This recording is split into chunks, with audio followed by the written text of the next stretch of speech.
Bienvenue à l'émission Guérison intérieure. Nous parlons aujourd'hui de guérir du mensonge. Vous savez, le mensonge nous ruine à petit feu. Et chacun de nous, d'une manière ou d'une autre, on nous a menti dans notre histoire, dans notre développement personnel, dans les choix de nos vies et dans les choses que nous vivons chaque jour. Nous sommes d'une manière ou d'une autre assise sur un point de mensonge, ce qui ruine notre cœur, ce qui ruine notre vie. Et la Bible dit clairement que le père du mensonge, c'est le diable. Beaucoup de mariages sont assises sur des mensonges, des relations, des amitiés. Dans les églises, on se parle, on se dit des choses, mais 90% de tout ce qu'on dit est basé sur des mensonges. L'apparence, le fait de dire quelque chose pour plaire, le fait de pouvoir véritablement garder l'autre dans la relation ou lui montrer le côté de l'image parfaite que nous voulons transmettre, nous voulons qu'il ait de nous, et puis cela nous permet véritablement de lui mentir. L'apparence, le masque, tout ça, c'est des mensonges. Le mensonge, elle n'est pas seulement sur le corps. Toute apparence pour modifier ce que vous êtes naturellement dans votre corps, c'est du mensonge. Et cela n'est pas seulement physique. Les fossiles, les faux cheveux, tout est devenu faux. Il y a du mensonge partout. Et même spirituellement, il y a du mensonge. Émotionnellement, il y a du mensonge. Dans les mariages, il y a du mensonge. Entre parents et enfants, il y a du mensonge. Je suis Madame Barry Francisca pour vous servir. Dieu veut que nous puissions véritablement retourner à la vérité, car notre Seigneur Jésus est le chemin, la vérité et la vie. Les blessures de l'âme, beaucoup de ces blessures de l'âme que nous transportons, que nous subissons, sont dues au manque de vérité. Le mensonge cause des blessures intérieures. Parce que notre fausse identité n'existe que par un tissu de mensonges. Oui, c'est pour cela Moïse va demander à Dieu, qui suis-je? Nous cherchons à nous découvrir, nous cherchons à découvrir notre identité et cette recherche, lorsque nous fouillons au fond de nous-mêmes, il y a des grains de mensonges, des paroles de mensonges, des valeurs de mensonges et des étiquettes de mensonges, des histoires remplies de mensonges qui couvrent la vraie identité que nous avons. Et cette perte de nous-mêmes crée beaucoup de frustration, beaucoup de douleur. Elle est un besoin constant, le fait de découvrir la vraie identité, sans masque, sans mensonge et sans étiquette, est la recherche la plus importante d'un être humain. Lorsque nous retrouvons, nous enlevons tous ces masques et tous ces mensonges et que nous retrouvons notre propre identité, notre valeur n'est plus dans le succès, n'est plus dans le titre, n'est plus dans les choses que nous voyons de ce monde, mais nous trouvons notre identité en Christ. Et sans cela, nous sommes brisés, détruits à l'intérieur de nous-mêmes et on se cherche, mais on n'arrive pas de se retrouver. Notre sensibilité peut nous aider à mettre à la lumière une fausse manière d'être. C'est important pour nous d'être sensibles à la parole de Dieu, sensibles à l'Esprit de Dieu, pour pouvoir véritablement nous débarrasser de toutes ces barrières, de tous ces masques et de tous ces mensonges qui couvrent la vraie identité que nous avons en Christ. Par exemple, je dois avoir raison tout le temps. Lorsque j'ai le sentiment que c'est moi qui dois avoir raison tout le temps, ça veut dire que je ne sais pas ce que je suis. Si je sais ce que je suis en Christ et que je sais que je suis une créature et que en tant qu'être humain, je peux faire des erreurs, je ne peux pas penser que je peux avoir raison tout le temps. La Bible dit dans le livre de Jean, vous connaîtrez la vérité et la vérité vous affranchira.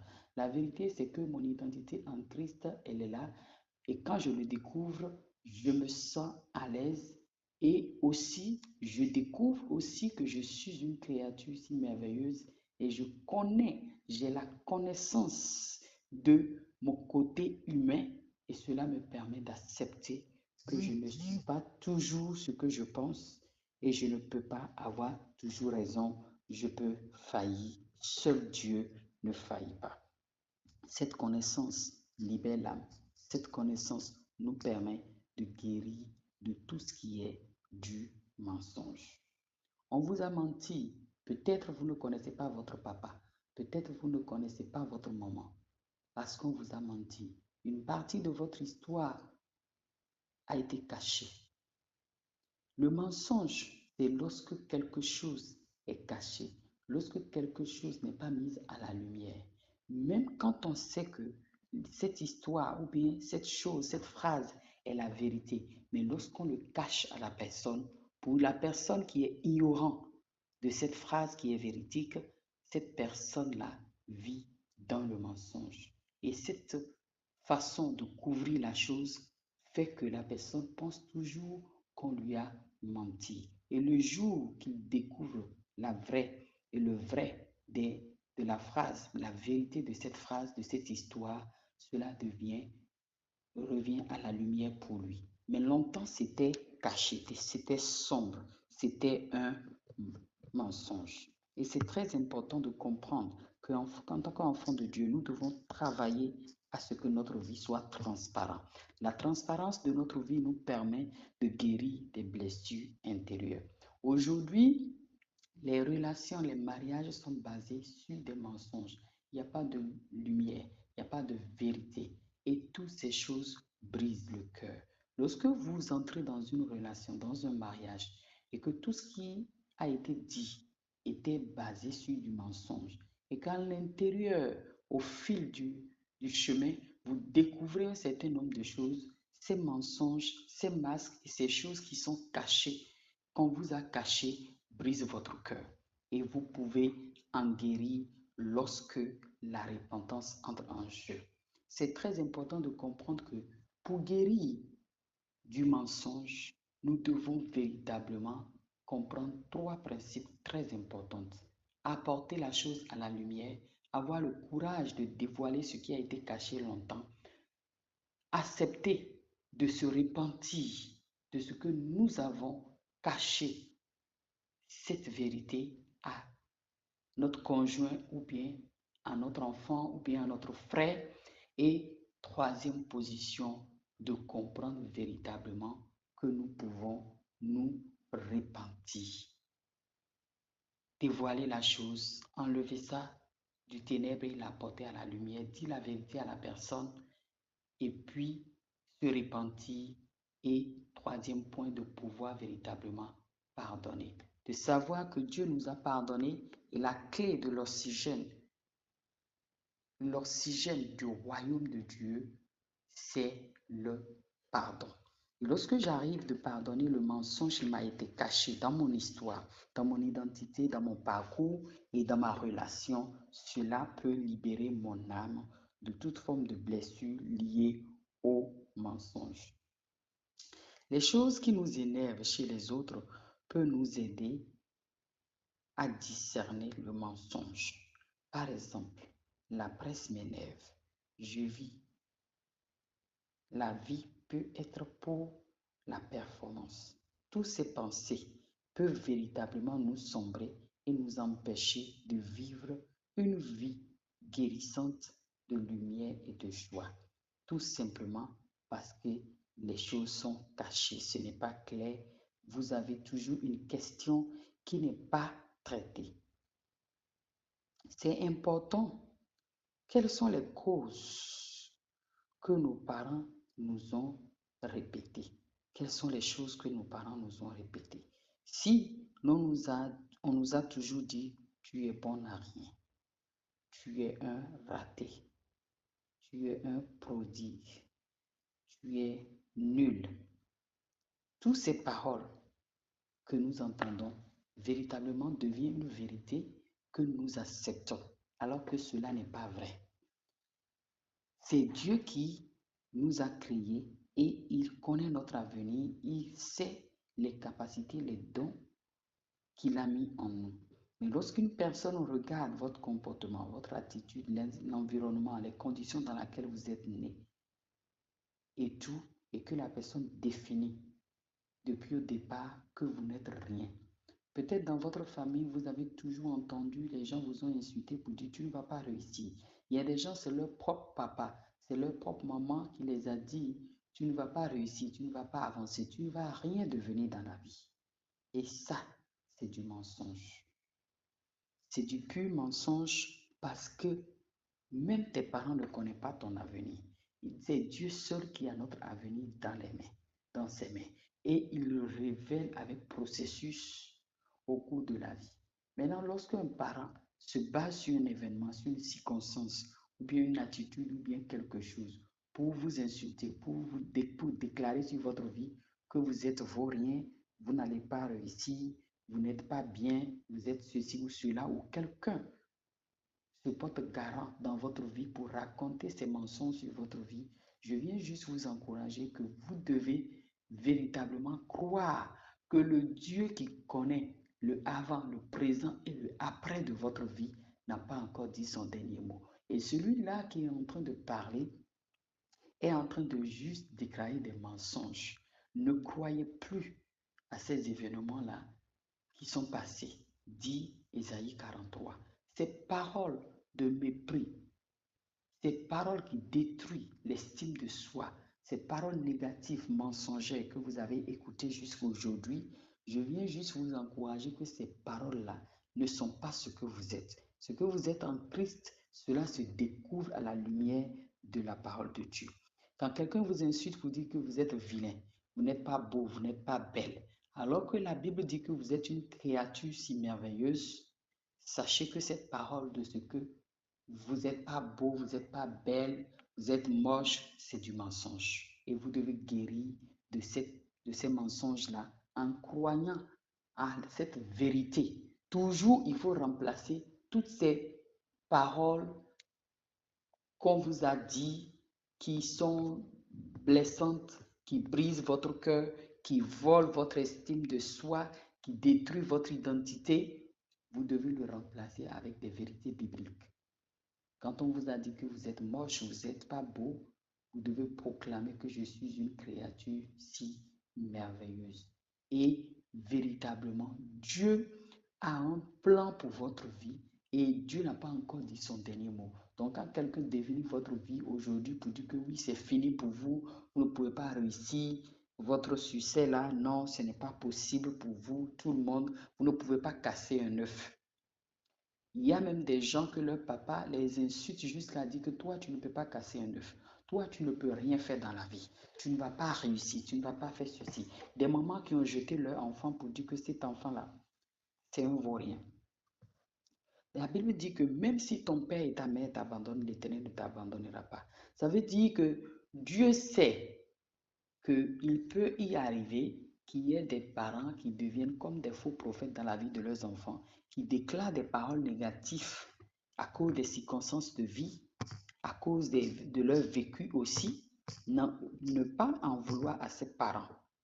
Parce que ces personnes-là aussi sont traumatisées, ils sont conduits par des événements, des circonstances, des forces spirituelles ou des blessures intérieures qu'ils ont vécues aussi. C'est pour cela qu'ils déclarent aussi ces paroles-là sur leurs enfants et sur les gens. Donc nous devons nous concentrer sur la parole de Dieu qui est là, qui a la force de pouvoir véritablement nous libérer de ces mensonges et restaurer notre âme. La puissance du mensonge. Si vous acceptez quelque chose dans votre vie, vous lui donnez le pouvoir dans votre vie. Le fait d'accepter ces paroles négatives, le fait de croire en ces paroles négatives détruit votre vie. Donc vous devez les rejeter. Rejeter ces paroles négatives. Des paroles négatives qui sont prononcées sur votre vie. Vous les connaissez mieux que moi. Vous devez les renoncer et proclamer les vérités de la parole de Dieu pour en être libéré totalement de ce genre de choses. Si vous acceptez la vérité vous rendra libre. Ça, c'est très clair. Donc, les vérités de la parole de Dieu que vous devez remplacer par ces mensonges de l'ennemi, ces mensonges, des paroles négatives que vous avez reçues des autres, de vos parents, de vos amis, de vos tantes. Si vous acceptez les mensonges vont vous emprisonner. Vous devez comprendre que lorsque vous gardez ces mensonges, vous croyez à ces insultes, à ces mépris-là, que vous êtes nul, vous ne pouvez pas réussir, vous êtes zéro, vous êtes méchant, vous êtes zéro dans la vie, toutes ces choses, si vous acceptez cela, cela emprisonne votre vie. Donc, vous devez être libéré de ces choses en renonçant à cela, en rejetant ces choses. La Bible dit, ne vous conformez pas au siècle présent, mais soyez transformés par le renouvellement de l'intelligence. Vous connaîtrez la vérité vous rendra libre. Jean 8, 32. La Bible est tellement claire que cette vérité, lorsqu'on le prend, et on le croit, et puis on annule, on renonce au mensonge, on remplace par ces vérités. C'est ces vérités-là qui nous affranchissent, c'est ces vérités-là qui nous libèrent. Ce qui peut nous empêcher de vivre en bonne santé, dans la liberté et la maturité que Jésus a acquis pour nous, c'est l'ensemble des mensonges auxquels nous croyons. C'est très important de pouvoir véritablement garder cette phrase très puissante qui vous libère et qui vous guérit des mensonges accumulés, des mensonges acquis, des mensonges reçus de part et d'autre dans vos familles, dans la société. Ce qui peut nous empêcher de vivre en bonne santé, ce n'est juste que le mensonge, l'immaturité. Ce n'est juste que ça. Dans la liberté et la maturité que Jésus a acquis pour nous, c'est l'ensemble des mensonges auxquels on croit qui détruit ça. Lorsqu'on croit aux mensonges, nous perdons la liberté et la maturité que Jésus nous donne. Et pour le retrouver, il faut renoncer à ces mensonges-là et recevoir la vérité, l'amour et la liberté que Dieu nous donne. Les mensonges naissent dans notre âme en réponse à des expériences douloureuses, des événements, des choses qui nous ont été dites par Satan dans nos pensées, des mauvaises pensées qui viennent. Oui, il faut te suicider. Toi, tu ne vaux rien. Tu sais, personne ne t'aime. Personne ne veut de toi. Tu vois comment il te traite. Pourquoi ton mari te traite comme ça? Pourquoi ta tante te traite comme ça? Pourquoi ton mari te traite comme ça? Vaut mieux quitter la vie. Toutes ces idées négatives qui viennent de Satan. Et à cause des événements, des circonstances douloureuses, l'atmosphère douloureuse, des événements douloureux que vous vivez avec la personne et ces gens, l'ennemi va profiter de ces événements pour injecter, pour mettre dans vos pensées des idées négatives. La culture et le péché. Toutes ces choses, nous devons identifier les mensonges et les exposer à la lumière et les remplacer par la vérité pour que leur puissance soit brisée. C'est important de les exposer à la lumière, ces mensonges-là. La conscience de soi est la première étape. Nous ne pouvons jamais grandir au-delà de notre degré de conscience de soi. Nous devons être conscients de nous-mêmes. C'est très important. Les fausses imaginations, s'accrocher à tout ce qu'on trouve pour se cacher. Comme Adam et Ève dans le jardin, ils se sont cachés. Donc nous ne devons pas nous cacher derrière ces mensonges-là. Ils ont pris des feuilles, Adam et Ève, pour se cacher. Peut-être tu te caches derrière ces mensonges, derrière ces insultes, derrière ces événements douloureux que tu as vécus. Tu dois sortir de cette cachette-là. Par exemple, nous nous accrochons au succès, à l'approbation des autres. au pouvoir. Toutes ces choses sont exactement comme Adam et Ève ont fait pour se cacher derrière cette feuille. Lorsqu'ils ont mal agi, ils se sont cachés là-bas, alors que cette feuille ne peut pas les garder longtemps. Donc nous devons comprendre que nous ne devons pas nous accrocher au succès. Le succès n'est pas négatif en soi. Mais le problème dans le succès, c'est que lorsqu'on vous a dit que vous ne pouvez pas réussir, vous ne pouvez pas casser un œuf, vous ne deviendrez rien. Il y a des gens, à cause de cette blessure, à cause de cette parole de mensonge, à cause de ces paroles négatives, ils se sont dit, bon, je vais prouver aux gens que moi, je peux réussir.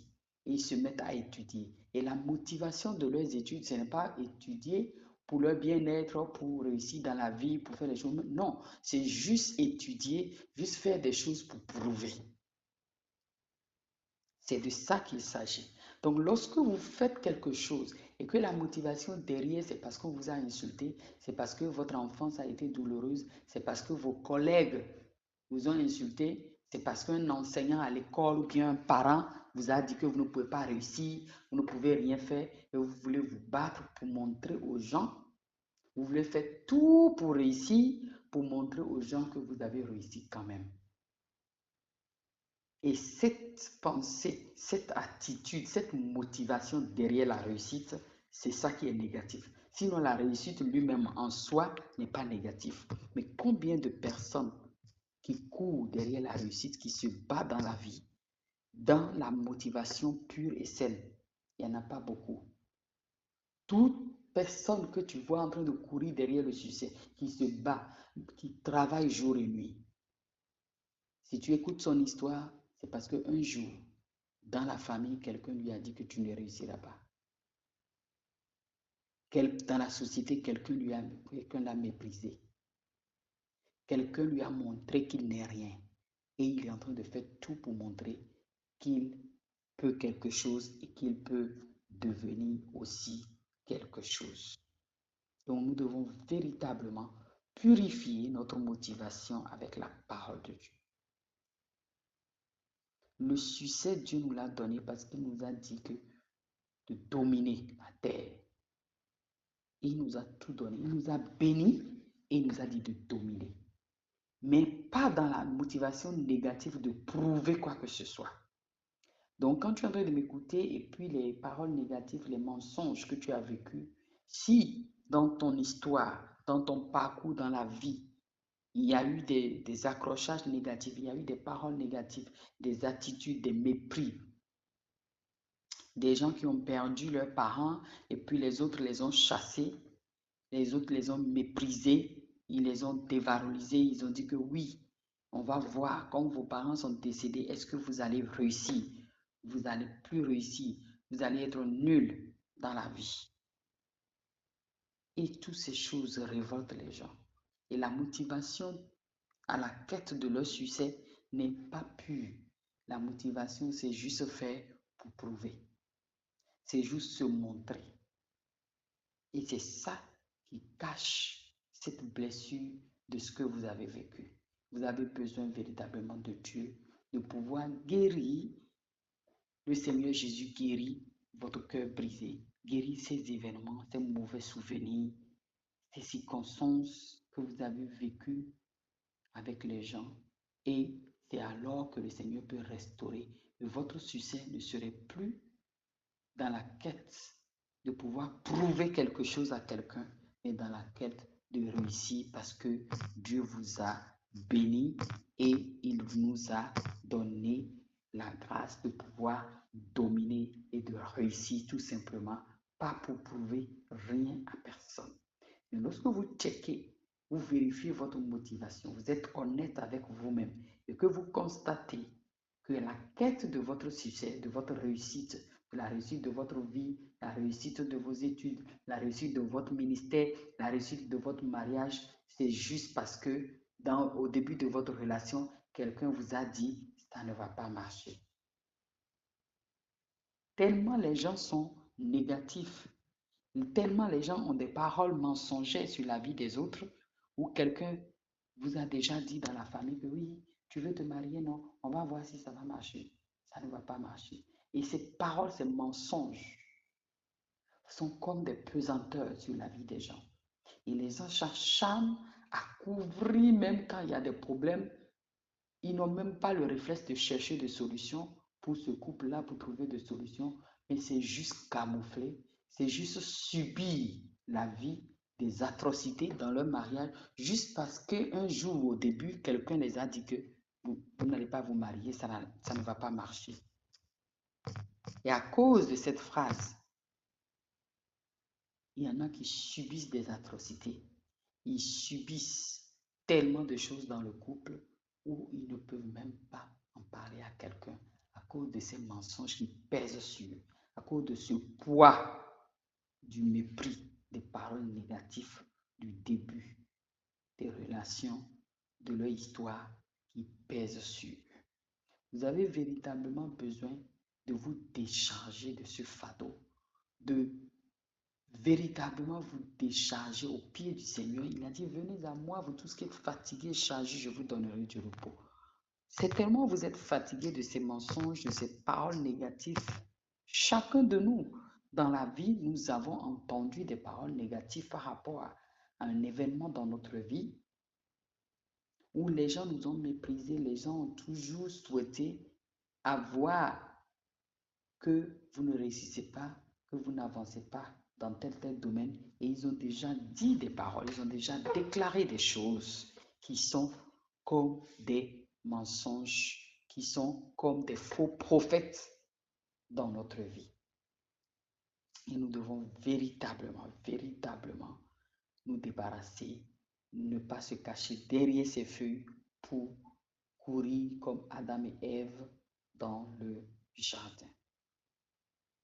Des temps de silence seuls devant Dieu peuvent exposer nos feuilles de figuier. Nous allons vers le Seigneur Jésus pour exposer ces douleurs, ces souffrances secrètes, ces choses cachées qui sont comme du mensonge que nous avons vécu, qui nous traumatisent, qui brisent notre cœur et qui amènent la quête de succès de notre vie dans une mauvaise motivation. Pour trouver la solution à cela, il faut entrer dans la présence de Dieu. En tant que chrétien, en tant qu'enfant de Dieu, trouve le temps d'entrer dans la présence de Dieu, le temps de silence seul avec Dieu.